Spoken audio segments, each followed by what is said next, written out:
Élection des membres consulaires de la Chambre de commerce et d'industrie du Mali à Bamako, c'est une candidature unique. Celle du président sortant Mondjou Sempara qui est enregistrée. C'est tout le secteur privé qui s'exprime ainsi à l'unisson pour élire les 88 membres consulaires du district de Bamako. D'autres explications avec Abdul Karim Kaba dans cette édition.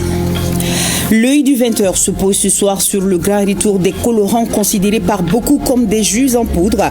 En ce début du mois de Ramadan, goût très sucré et prix imbattable. Cependant, ces colorants présentent des compositions chimiques floues et trop souvent des dates de péremption largement dépassées qui disent les médecins sur leur utilisation. Aminata Brahima Ouedrago est allée savoir. Tenu à taille d'un atelier national de consultation locale, il porte sur le projet investissement transfrontalier autour de la gestion de l'eau, de la sécurité climatique et de la consolidation de la paix. Ceci dans les espaces frontaliers de la Mauritanie, du Mali et du Sénégal. Balkissa Chérif Aïdara nous fera le point de la rencontre.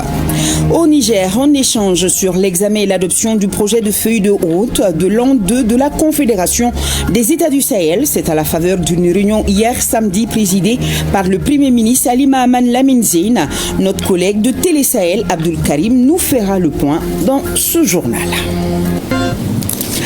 Bonsoir à tous, merci de votre présence. Opération Soukalo Solidarité à Bougouni et à San, rupture collective et à la grande mosquée des deux villes en communion avec les populations et les gouverneurs. Dressa Kone depuis San et Abdul Karim Konaté depuis Bougouni, reportage.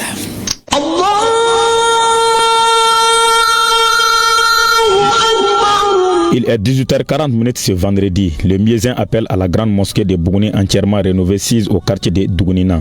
Les fidèles musulmans mobilisés pour la rupture collective. Cela s'appelle Soukalo Solidarité, une initiative des plus hautes autorités. Objectif, rompre le jeûne dans la communion. Je tiens vraiment à exprimer notre gratitude et notre reconnaissance. Son Excellence le général d'armée Assimi Goïta, président de la transition, chef de l'État, pour nous avoir donné les moyens nécessaires d'organiser cette opération Soukalo Solidarité. L'ensemble des couches sociales de la ville de Bougouni qui étaient aujourd'hui présentes ici à ce lancement. Il y avait même la présence des représentants des communautés chrétiennes. Cela montre à suffisance encore une fois de plus les liens forts d'amour, de fraternité, d'entraide et de communion qui unissent l'ensemble des couches sociales de notre pays.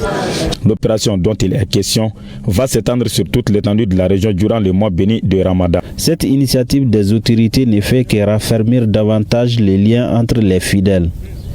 Tous les musulmans sont aujourd'hui contents.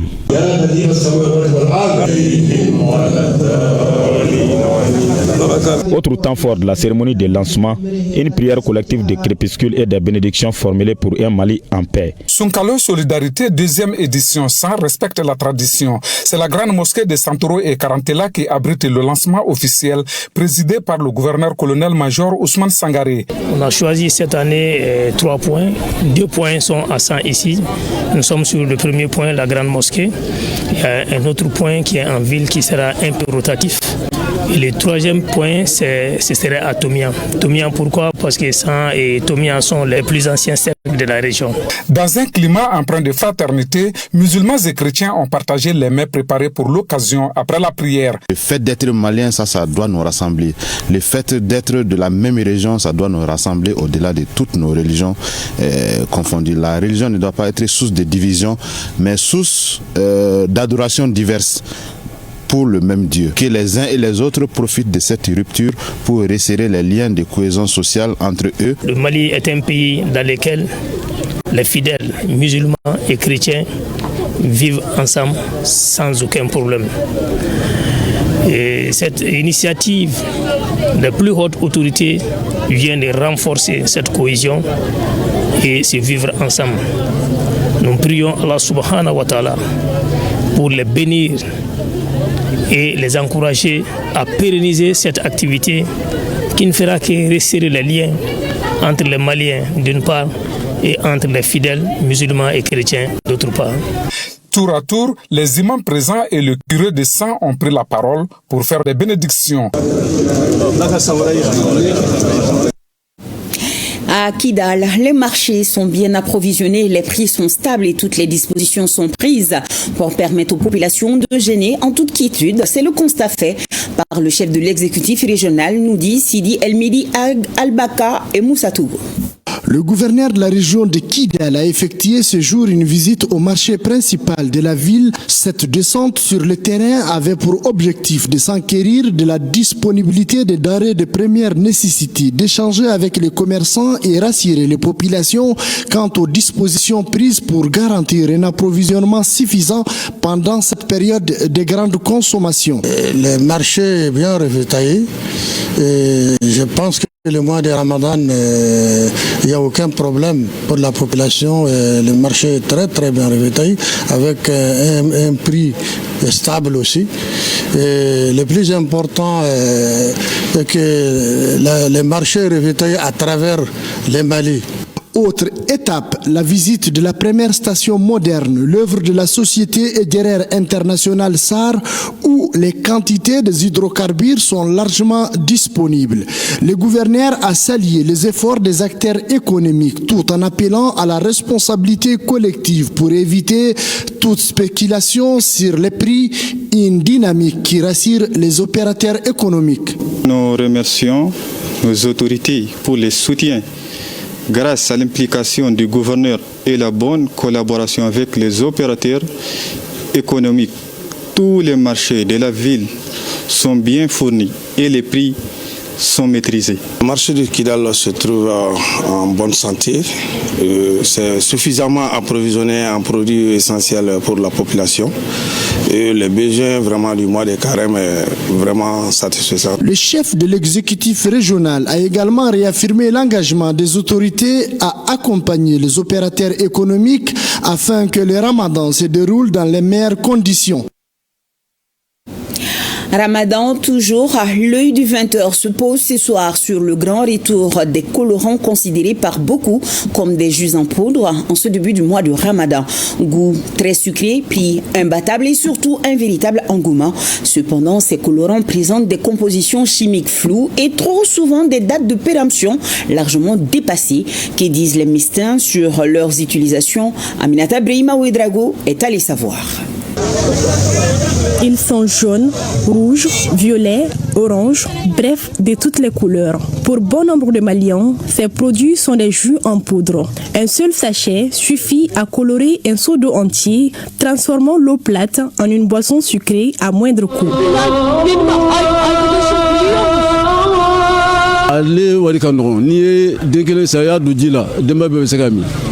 Donc niki bisa boson butelman nous ça betseka du dembetseka kelen so la cha comme do la kelen don bonne du jimu du kelen do jile betseka mi. En ce mois de Ramadan, ces colorants sont les vedettes des marchés de Bamako, à raison de leur forte consommation lors de la rupture du jeûne. Par jour, ces vendeurs réalisent des chiffres d'affaires allant de 100 000 à 400 000 francs CFA. Presque avec 6 ans, 7 ans, nous avons fait des boulot, nous avons fait des pignères avec gigla. 6 ans, nous avons fait un gros du mouvement. Nous avons fait un dobo. Parce que c'est Watan donne nous makle, on avait mis Ferala. Nous avons fait Salvador Wabishiza, Wabinani, Wamuga, Bapricolindala. Comme sur le marché, ni ou total, sur le marché à Bonuli. Nous sommes le Serabna pour fêter le bébé dollar. Bébé Barake. Bon, nous sommes le Banamoun Kabarate ou Babla. Bon, on va barrer les deux. Deux bols Turquie, deux bols Lemé, deux bols la Guinée. À boire que tu as donné quoi? Amtaga Suntegali, Agari Demsen Sungalola. Pourtant, derrière l'éclat des couleurs se cache une composition chimique inquiétante. Qu'ils soient vendeurs, revendeurs ou consommateurs, aucun de ces acteurs ne prête attention à la liste des ingrédients figurant sur l'emballage.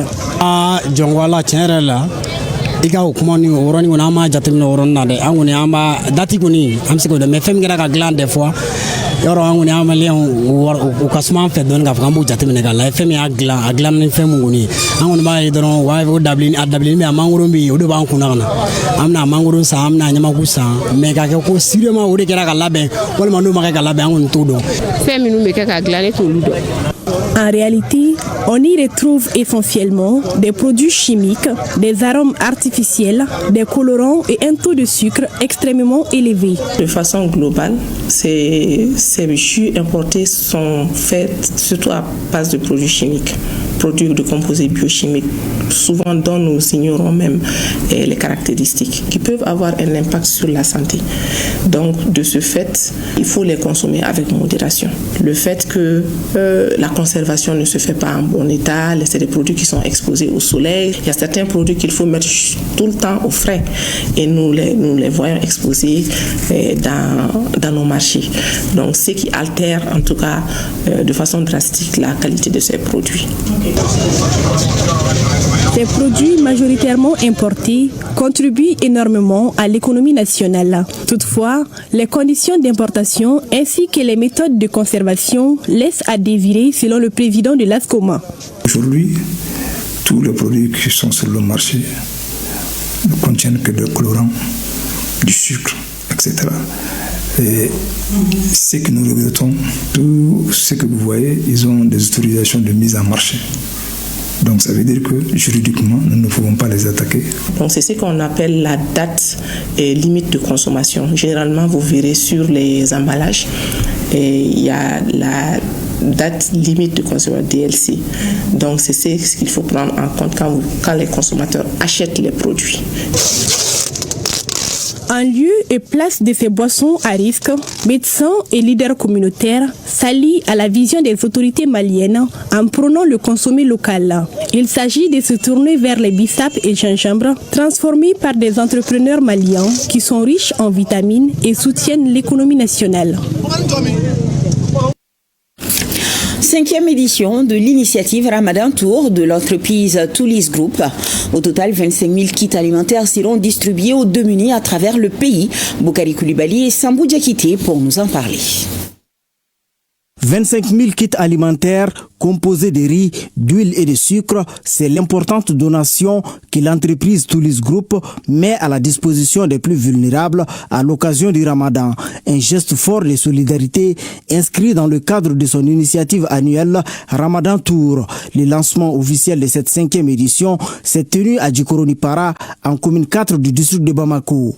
Chaque année, nous décidons de donner un nombre de kits aux plus démunis, aux sinistrés et autres, et aux veuves militaires, etc. Donc cette année, nous avons décidé de donner 25 000 kits. Chaque kit est composé de riz, l'huile et puis sucre. Je suis très heureux. Ce n'est pas la première ni la deuxième. Depuis 2021, Toulis Group fait ce travail-là. Pour les bénéficiaires ainsi que pour les autorités municipales et locales, cette action arrive à point nommé. En cette période de forte pression économique, elle contribue à soulager de nombreuses familles. Les kits qui sont remis à nos vulnérables, vraiment c'est salutaire. Ça permet de soulager leur souffrance. Après Bamako, l'initiative s'étendra progressivement à l'ensemble du territoire national tout au long du mois béni des Ramadan. Une chaîne de solidarité qui, année après année, confirme l'engagement social de Toulis Group aux côtés des populations. Et on se penche à présent sur cette journée d'élection à travers le Mali. Il s'agit de celle des membres consulaires de la Chambre de commerce et d'industrie du Mali. À Bamako, c'est une candidature unique, celle du président sortant, Mandjou Sempara, qui est enregistrée. Et s'il y a un constat qui se dégage de cette journée, c'est la mobilisation de tout le secteur privé qui s'exprime à l'unisson pour élire les 88 membres consulaires du district de Bamako. D'autres explications, c'est avec Abdul Karim Kaba. C'est avec motivation, engagement et détermination que le monde du secteur privé est sorti en nombre pour l'élection des membres consulaires du district de Bamako. Afin de suivre la dynamique des autorités de la transition, à Bamako, les opérateurs économiques ont opté pour le consensus avec la seule liste du candidat Mandjou Sempara. Avec une candidature unique, celle du président sortant de Bamako, le monde du secteur privé a montré la voie, celle de l'unité, l'entente et la cohésion. opérateurs économiques bɛɛ lajɛlen industriels ni commerçants ni services a bɛɛ lajɛlen farala ɲɔgɔn kan ka liste unique kɛ ka Mali bila ɲɛfɛ ka fɛn bɛɛ bila kɔfɛ. O diyara n ye kosɛbɛ parce que ni i ye Mali bila ɲɛfɛ o kɔrɔ ye faso kanu b'i la. C'est à 8 heures que le bureau de vote a ouvert. Cheikh Moulay Idriss Sempara est le premier à accomplir son devoir. J'ai été le premier à voter et puis j'ai été le premier à inscrire aussi. Il n'y a pas de problème à Bamako ici. Tout le monde est d'accord sur une seule liste consensuelle. Ils sont 1440 inscrits à cette élection répartis en 3 sections: industrie, commerce et services. Ala ka a ɲuman tɛmɛ an ye mun laɲini ala y'o sabati ka ban a bɛ nafaba se commerçant ma non seulement i ye commerçant ye i bɛ enregistrer k'a yira ko i bɛ faso kɔnɔ i kodɔnnen don mais n'i bɛ i kelen na i bɛ so kɔnɔ i bɛ commerce la i ti voter i ti jamana t'a dɔn n'i bɛ i tɛ n'i nana voter non seulement i yɛrɛ bɛ reconnaître chambre la i tɔgɔ bɛ yen i bolonɔ bɛ yen i ka fɛn bɛɛ bɛ yen. Aujourd'hui, le secteur privé a parlé du même langage, a parlé de même voix. Mettre le pays au-dessus de tout.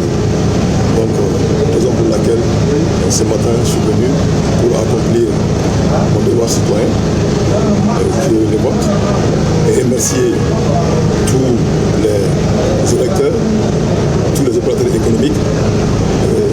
En un mot, je salue tout le monde. C'est donc dans un climat courtois et paisible que se sont déroulées les élections à Bamako. Aujourd'hui, vous avez constaté avec nous que le processus électoral qui vient de se terminer s'est déroulé dans la plus grande sérénité.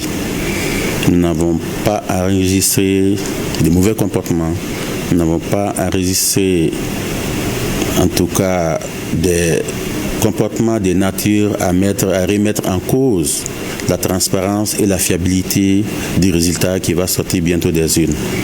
Cette élection des membres consulaires précède les 2 autres élections, celle des présidents des délégations et le président national de la Chambre de commerce et d'industrie du Mali. Cette dernière regroupera à Bamako les 294 membres consulaires de l'ensemble du pays. Unité, cohésion, une somme du patriotisme. Arrêtons-nous un instant sur ces initiatives jeunes également qui en disent long sur l'engagement de la jeunesse à la construction du pays. Partons en 3e région où des jeunes engagés pour une citoyenneté active et responsable se sont regroupés au sein de l'association Jeunesse Unie de Kaboïla 2. Ces volontaires procèdent aux travaux de pavage de la mosquée du quartier, un projet communautaire qui allie assainissement, cohésion sociale et formation des jeunes. C'est un dossier de la rédaction signé Moussokoro Sérémé et Suleiman Bamba depuis Sikasso. Nous sommes à Kaboïla 2, l'un des plus vieux quartiers de la commune urbaine de Sikasso, où la jeunesse concrétise l'une des visions des autorités de la transition. L'engagement citoyen au service du développement local.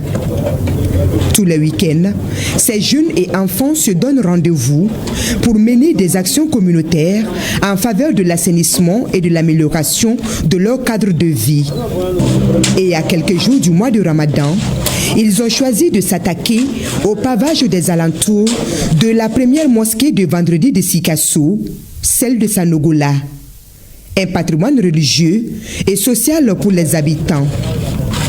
Mais avant les travaux proprement dits, place au creusage et au revêtement des caniveaux, une étape essentielle pour faciliter l'évacuation des eaux, assainir le milieu et garantir la durabilité du pavage à venir.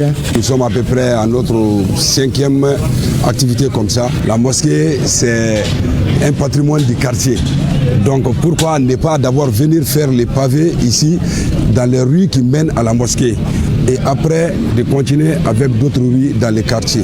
À travers cette initiative, la jeunesse de Kaboïla 2 redonne vie à une vieille tradition, celle du travail communautaire, autrefois au cœur de l'entretien et des travaux publics. Une dynamique unanimement appréciée par les leaders religieux et traditionnels qui y voient un exemple d'engagement et de responsabilité collective. Ils sont en train de suivre le pas des vieux qui ont fait beaucoup de réalisations dans la ville ici, à commencer par la mosquée là, qui a été faite sans financement extérieur. C'est un espoir aussi. L'islam recommande la propriété. Donc ça demande aussi que les gens soient soigneux. Bon, ça demande aussi que nous soyons vraiment des gens qui contribuent à la construction de ce pays-là. C'est la jeunesse qui s'occupait de l'entretien et des travaux publics du quartier. Il y a des rues où vraiment la circulation était rendue presque impossible.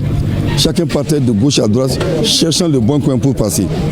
Mais avec les activités de la jeunesse, ces rues, bien vrai qu'elles ne sont pas goudronnées, vraiment l'accès est facile. Cette jeunesse, je les encourage et je les invite à persévérer. Et je demande à toute la population, à l'intérieur de Sikasso, à l'intérieur du Mali, même à l'extérieur, vraiment, tous ceux qui vont voir cette image, de savoir que nous avons besoin de leur contribution. Bien plus que de simples travaux publics, ce projet est un appel à l'unité et à l'engagement de la jeunesse face aux défis du chômage et du développement régional. Et le message que j'ai à lancer à l'endroit de mes collègues jeunes de Sikasso en particulier et du Mali en général, c'est vraiment de fédérer autour d'un idéal, autour du développement de la ville, fédérer autour du combat contre le chômage des jeunes à travers le Mali. Si l'engagement est bien au rendez-vous, les moyens, eux, restent limités. Les jeunes de Kabouila 2 sollicitent le soutien de personnes de bonne volonté pour l'acquisition des matériaux nécessaires à l'achèvement de ce chantier communautaire. Et toujours en parlant de la jeunesse malienne, le conseil régional de Koulikoro lance la formation de 110 jeunes filles et garçons de la ville en pisciculture. L'initiative financée par l'Union européenne est une réponse aux besoins et aux aspirations des jeunes de la deuxième région. Ousmane Koïta, Salif Maïga. Ils sont 110 jeunes venus des sectes de la région de Koulikoro, internés au centre de formation agro-silvo-pastoral et aquacole de la ferme Bouakal Diallo de Tanima dans la commune rurale de Baguinida. Il s'agit pour ces jeunes de prendre part à la formation des jeunes sur la pisciculture à travers le projet Chifunga Barasira, financé par l'Union européenne à travers l'Uxidev en collaboration avec le conseil régional de Koulikoro.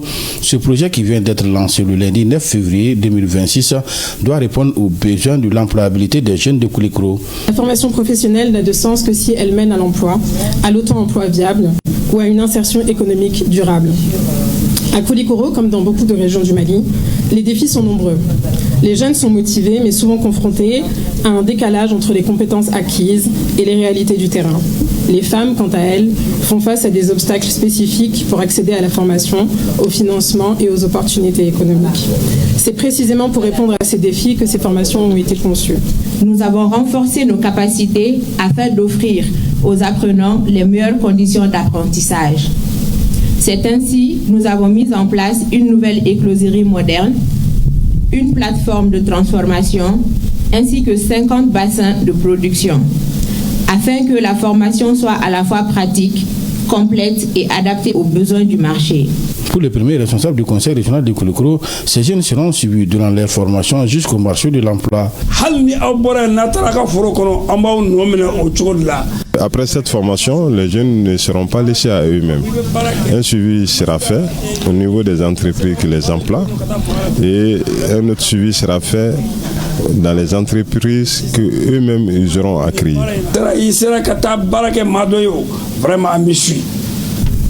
J'encourage les bénéficiaires à faire preuve de discipline, de sérieux et de détermination tout au long de cette formation, afin de devenir des acteurs responsables et dynamiques du développement économique de notre région.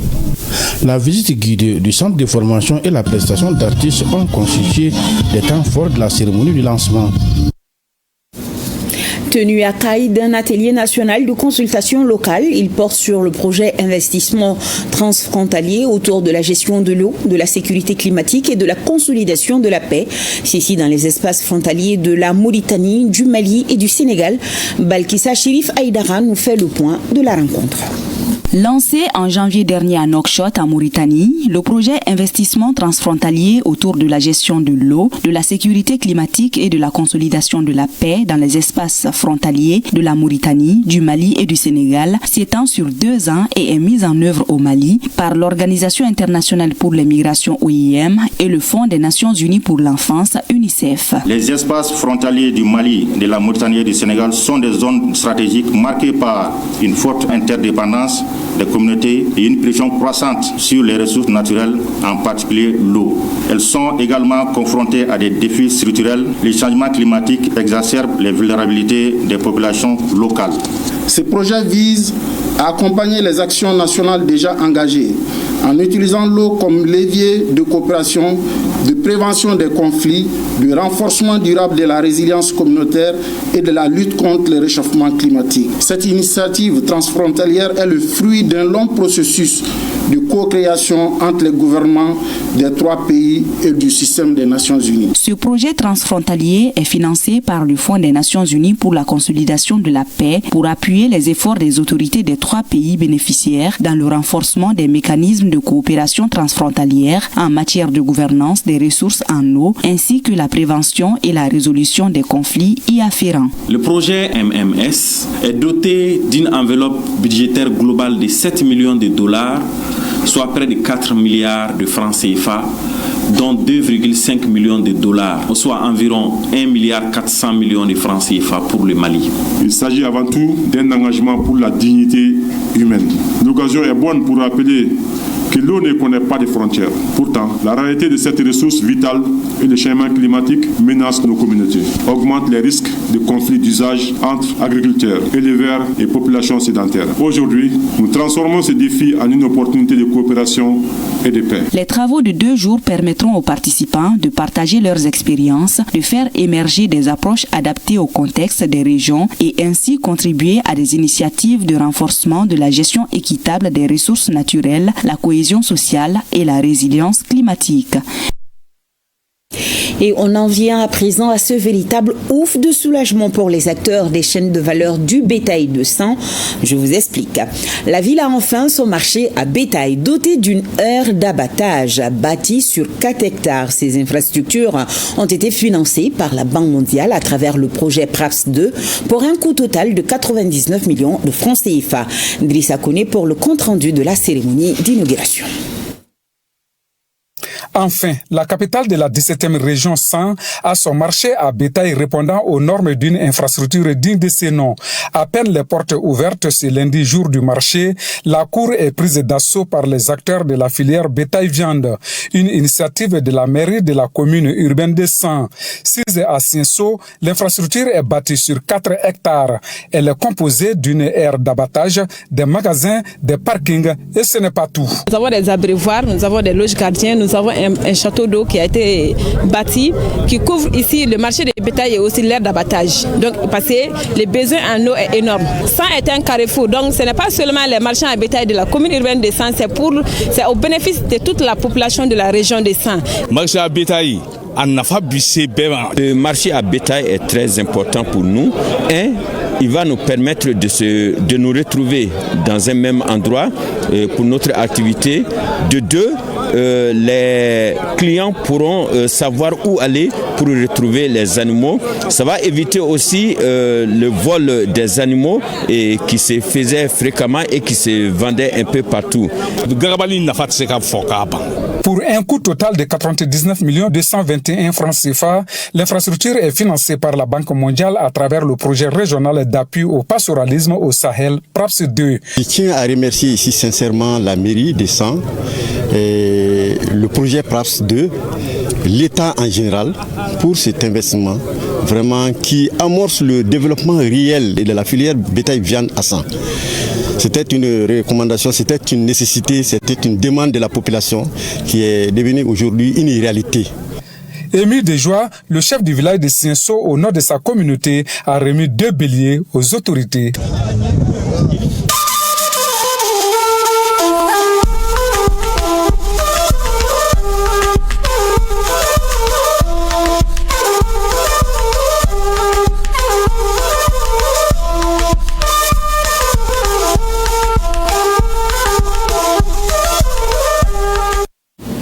Le Premier ministre nigérien préside une réunion qui se penche sur l'examen et l'adoption du projet de feuille de route de l'an 2 de la Confédération des États du Sahel. Abdul Karim Mamad Barmou pour plus de détails. C'est un cap stratégique qui vient d'être fixé pour l'an 2 de la Confédération des États du Sahel à travers ses assises décisives autour du Premier ministre Ali Mohamed Lamine Zen, des membres du CNSP, du gouvernement et du Comité national de l'AES. En effet, cette réunion a permis de passer en revue et d'adopter le projet de feuille de route de l'an 2 de la Confédération des États du Sahel. Il est question d'aller au Burkina pour examiner la feuille de route de l'an 2 de la Confédération. Le Burkina Faso nous a fait l'amabilité de nous transmettre le projet de feuille de route qu'ils veulent proposer pour la deuxième année de la Confédération AES, et le Comité national a planché par rapport aux 3 piliers: défense et sécurité, diplomatie et développement. Donc chaque pilier a fait des amendements sur le projet d'amendement que le Burkina nous a envoyé.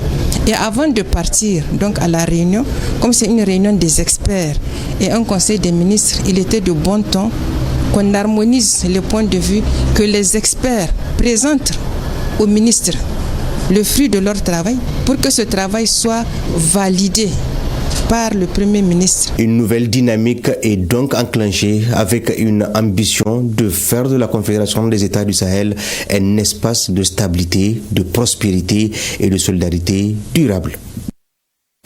Du 25 avril au 2 mai prochain, Bobo Dioulasso va accueillir la 22e édition de la Semaine nationale de la culture, une édition placée sous le thème culture, jeunesse et transmission des valeurs sociales. Pour la réussite de cette manifestation culturelle, le comité national d'organisation vient d'être installé avec comme président Fidel Aymar Tamini, le compte-rendu de Lamine Karantao et Siriki Milogo. Hébergement, restauration, sécurité, entre autres, les 22 commissions constituant le Comité national d'organisation de la Semaine nationale de la culture, SNC 2026, sont officiellement installées par le ministre en charge de la culture. À moins de 90 jours de l'événement, le ton est ici donné par Gilbert Ouedraogo. Rigueur, coordination et efficacité pour réussir le pari de l'organisation de la 22e édition de la SNC.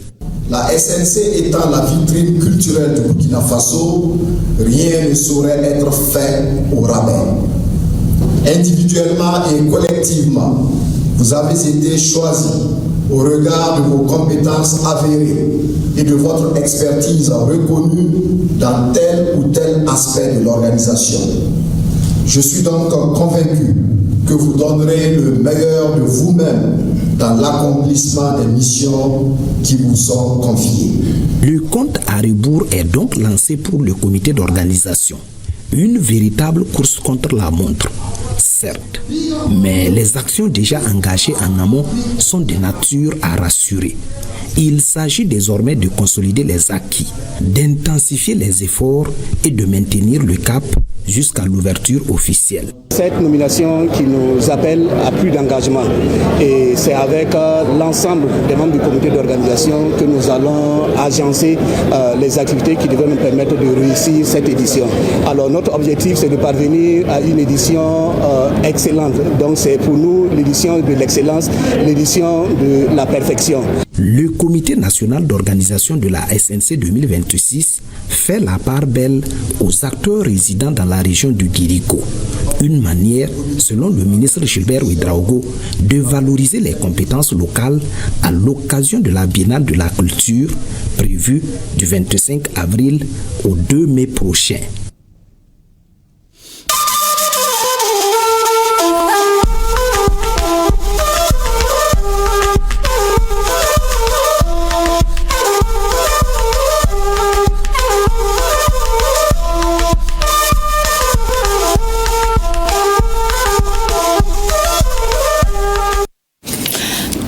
abrite la 15e session du conseil d'administration de l'Agence de développement rural de la vallée du fleuve Sénégal.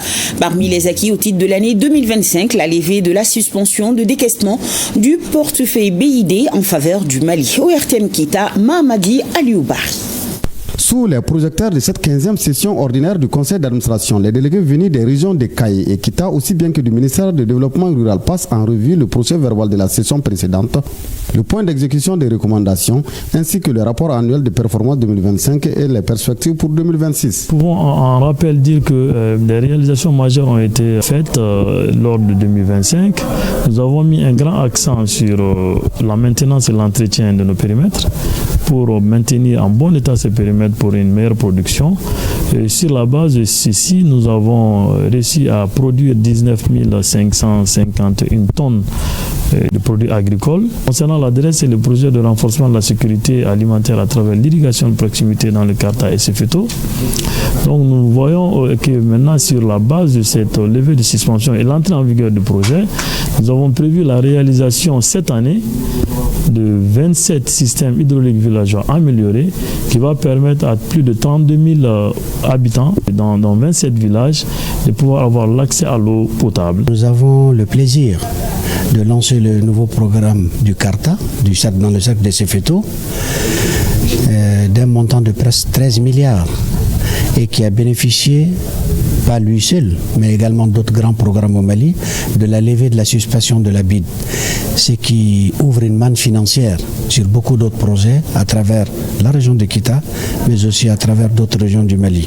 Nous sommes heureux de savoir que ces points d'eau programmés dans une zone agro-pastorale plus ou moins délaissés vont démarrer déjà cette année. Le budget prévisionnel de l'Agence de développement rural de la vallée du fleuve Sénégal pour 2026 se chiffre en recettes et en dépenses à 2 655 827 400 francs CFA contre 2 660 819 000 francs CFA en 2025, soit une diminution de 0,19%. L'honneur me revient de féliciter le gouvernement du Mali sous le leadership éclairé de son Excellence le général d'armée Assimi Goïta, président de la transition chef de l'État, pour les efforts louables qui ont abouti à la levée de la suspension de décaissement des fonds par le BID. Dans les régions de Kita et Kaye, l'ADRES contribue à l'amélioration des conditions socio-économiques des populations et à la production et productivité agricole, mais aussi à la protection de l'environnement. Plus de 385 millions de francs CFA, c'est le budget pour l'exercice 2026 du Centre de développement de l'artisanat textile, un budget dévoilé lors de la 13e session de son conseil d'administration. Alpha Maïga pour le compte rendu. L'artisanat textile est certes encore rudimentaire et pourtant il est considéré comme le moteur de la croissance économique. Et c'est justement pourquoi dans ces locaux, les administrateurs du Centre de développement de l'artisanat textile sont réunis pour cette 13e session au Centre des échanges, ce qui a été fait au cours de l'année 2025. En produisant des tissus, et il y a eu le tissu de l'année de la culture, il y a eu le tissu du Siama. Et au-delà de ça, il y a eu plusieurs productions aussi. Et aussi, nous sommes allés jusqu'à la source pour dénicher quand même des tissus très anciens qui parlent dans notre société. Et nous avons fait aussi tisser des dessins des animaux sur des tissus, sur des pailles, et qui ont une très grande, en tout cas, signification dans notre culture, comme la tortue, comme le crocodile. Des résultats tangibles ont été réalisés dans le cadre de l'année 2025 décrétée année de la culture par les plus hautes autorités de notre pays. Un engagement fort qui redonne à la culture sa place primordiale dans la refondation de notre société. Le budget du CDAT pour l'exercice 2026 se chiffre en recettes et en dépenses à la somme de 389 763 000 francs CFA. Cette année, c'est aussi une année placée sous le signe de l'éducation et de la culture. Dans le souci de garder cet élan, j'exhorte le CDAT à la recherche de partenaires en multipliant les différentes actions de visibilité entamées pour rendre plus attractif le secteur. L'amélioration d'une production de qualité pour plus de compétitivité au service du consommateur doit être un cheval de bataille pour le CDAT et les artisans à la faveur de l'année 2026-2027, année de l'éducation et de la culture. En attendant les conclusions, il faut dire que l'artisanat textile peut jouer un rôle important dans la création d'emplois en faveur de la jeunesse. 28e session ordinaire du Conseil d'administration du Centre international de conférence de Bamako, CICB. La rencontre est mise à profit par les administrateurs pour analyser les défis de l'établissement et formuler des recommandations pour une bonne gestion administrative et financière. Mariam Koulibaly, reportage. Bien que le Centre international de conférence de Bamako ait accueilli en 2025 des événements d'envergure, à savoir les États généraux de la culture, les dialogues intermaliens, le collège des chefs d'État de l'AES, pour ne citer que ceci, la structure a passé une année particulièrement difficile. Les réalisations de l'exercice écoulé sont bien en deçà des objectifs fixés lors de la dernière session budgétaire. Comparé à celle de l'exercice 2024, nous sommes sur une phase descendante, avec moins d'activités abritées et des taux d'exécution de budget inférieurs.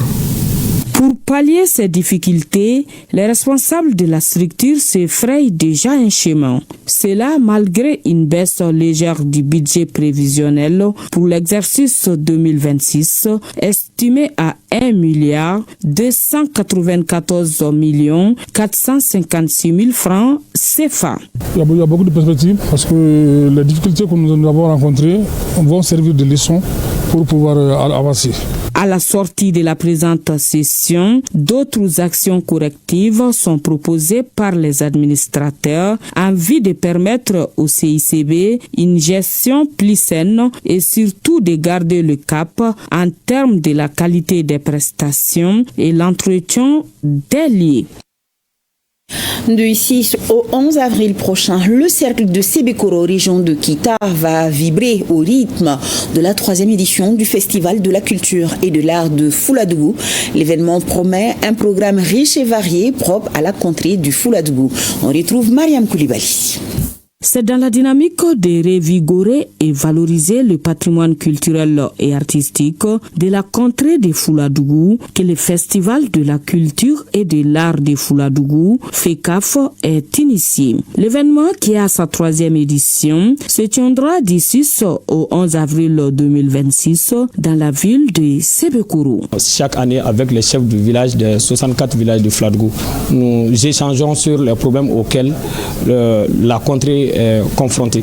C'est au cours de ces discussions que les chefs de village nous ont instruits en tant qu'association d'organiser chaque année un festival qu'on appelle le festival artistique et culturel de Fuladougou. Le programme établi à la dimension de la recherche artistique et culturelle de Fuladougou sera meublé par des prestations des troupes traditionnelles, des visites touristiques, des colloques et masterclass, une foire artisanale et des concerts géants. Le thème retenu est impact environnementaux et sociaux de la surexploitation des ressources naturelles. L'exploitation des ressources naturelles, qu'elles soient minières, fossiles ou forestières, cause des dommages environnementaux majeurs, entre autres la déforestation, la perte de la biodiversité, la pollution de l'eau et des sols.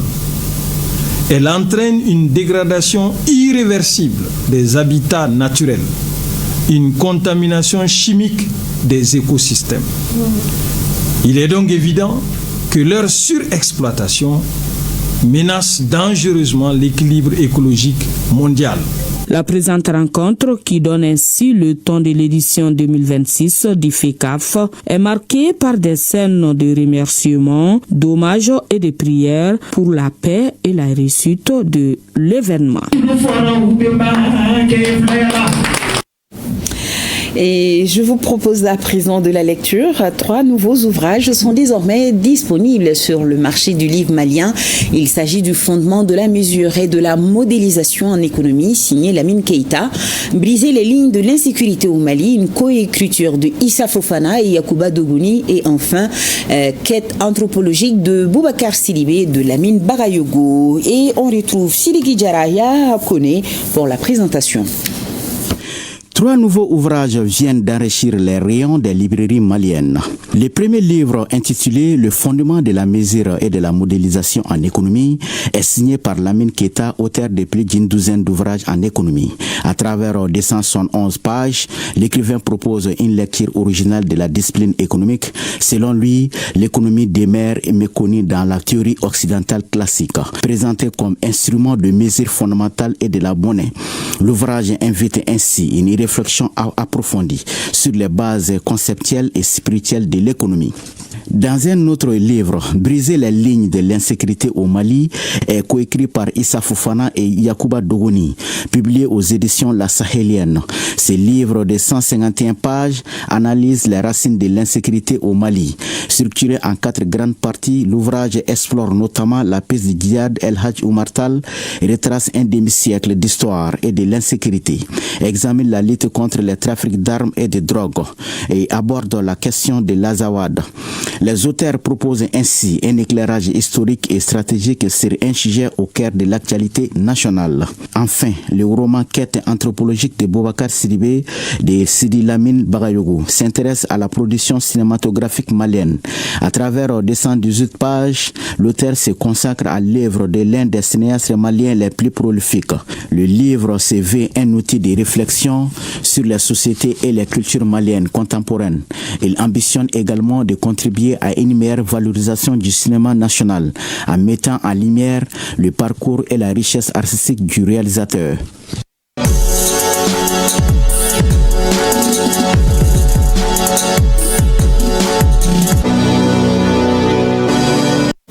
Très heureuse de vous retrouver. Bonsoir Koudi Sibi. Bonsoir Nia Aliou, bonsoir à tous. Alors, nous allons parler de la première assemblée statutaire de la Ligue de football de Koulougoro qui s'est tenue hier samedi, Koudi. Oui, les délégués venus des ligues et clubs des régions de Koulougoro, Diola et Nara ont examiné les rapports d'activité financiers. L'assemblée a trouvé le bilan positif sous la houlette du président Fousseni Mariko. Nos reporters Adama Traoré et Salif Maïga étaient présents aux travaux. Voici leur compte rendu. Les délégués des districts, des équipes de Ligue 1 Pro, des équipes de Ligue D, ainsi que les membres de l'instance régionale de football se sont réunis ce samedi à la faveur de la première assemblée générale ordinaire statutaire après un an d'installation du bureau. Cette assemblée générale ordinaire statutaire avait à son ordre du jour 12 points. Les plus marquants ont tourné autour de l'adoption du procès verbal de la précédente Assemblée générale ordinaire, du rapport d'activité, du rapport financier en passant par des rapports d'audit jusqu'à l'examen des procédures disciplinaires. Après quelques observations, les délégués présents ont adopté par acclamation le projet d'ordre du jour. Le bilan des activités menées a été jugé satisfaisant par l'Assemblée générale ordinaire. Dans la mesure où tout ce qui constitue une compétition au niveau régional, que ce soit les minimes, les cadets, les seniors, les équipes féminines, tous ont compétit. Et aujourd'hui, quand même, une équipe qui est même allée en première division, Malikoura, dont je félicite beaucoup. Malheureusement, il y a une équipe qui est descendue, l'Étoile du Mandé. Mais cette année, je vais faire en sorte encore que l'Étoile remonte encore à sa place. Sinon, le bilan est vraiment positif. Je suis très content.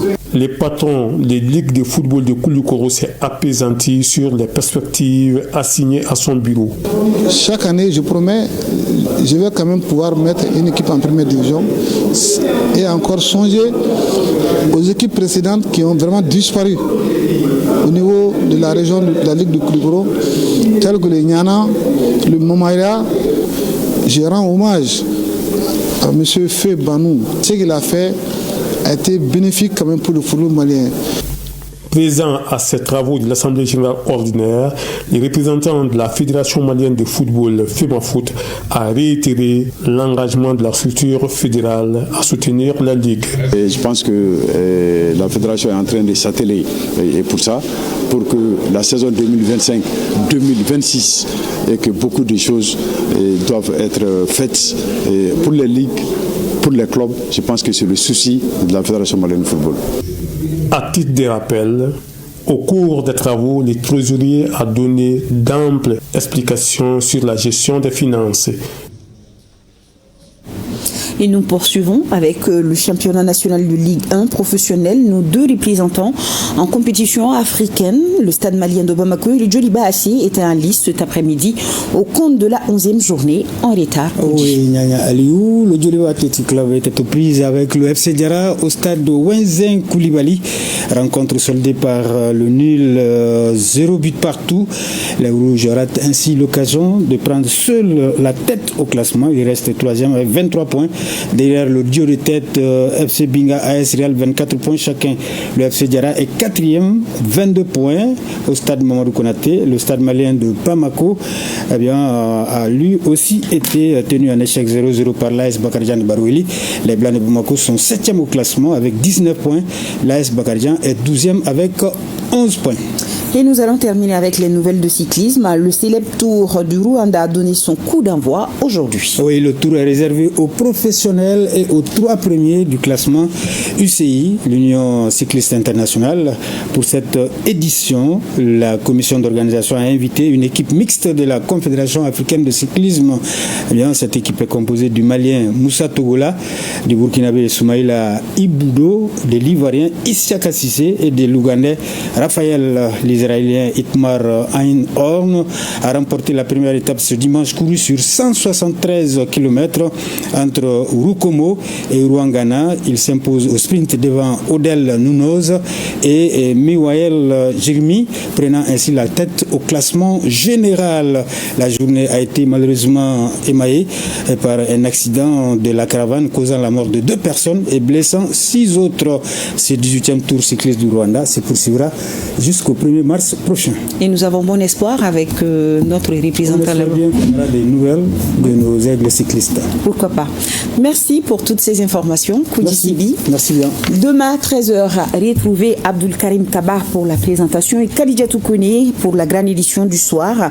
Un grand merci à nos téléspectateurs de Fuladougou, de Sebekoro et de Kita. Bonsoir à tous et bon début de semaine. Merci Koji. Bonsoir également. Bonsoir.